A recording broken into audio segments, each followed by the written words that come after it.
Welcome to Quiet Echo. I'm Teresa Nikas, and I'll be your host for today's podcast episode. What we hold after the storms pass. Today's headline carries weight far beyond the regions it maims. A record-breaking wave of tornadoes ripped across the country this week, leaving neighborhoods flattened and families standing where their homes once stood. Storms like this end quickly, but their questions stay long after the wind dies. Communities hundreds of miles from Cedar Valley sort through debris this morning. Their grief reaches us because disasters remind us how little separates an ordinary day from sudden upheaval. Even when storms spare our valley, they brush against our conscience. They call us to look at the foundations we trust but rarely inspect. Families across the plains now face the long road of rebuilding. Insurance forms will estimate losses. Neighbors will carry the rest. Churches will open their doors. Volunteers will show up with blankets, warm meals, and presents, because presence often rebuilds what lumber cannot. Storms raise deeper questions.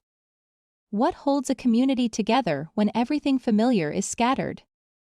How do families decide what requires restoration and what can be released? How does a town absorb shock without losing its identity?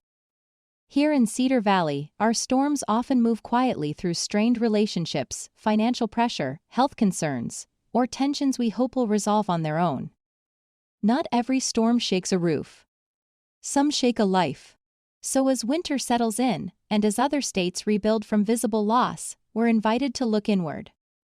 Which unseen storms here need attention? Which neighbor carries more than they admit? Who needs help long before their burden becomes impossible to hide? Rebuilding anywhere reminds us that rebuilding everywhere depends on compassion offered freely, steadiness chosen deliberately, and responsibility claimed rather than avoided. Storms reveal what matters. The real work begins afterward. So, as you move through your day, consider one quiet question: what will you strengthen before the next storm arrives? I'm Teresa Nikas, and this is Quiet Echo from the Cedar Valley News. Thanks for listening. We'll meet again on Monday.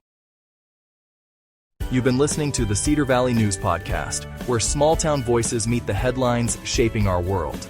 From faith and family to front porches and fields. We'll be back with more stories connecting real lives to real events.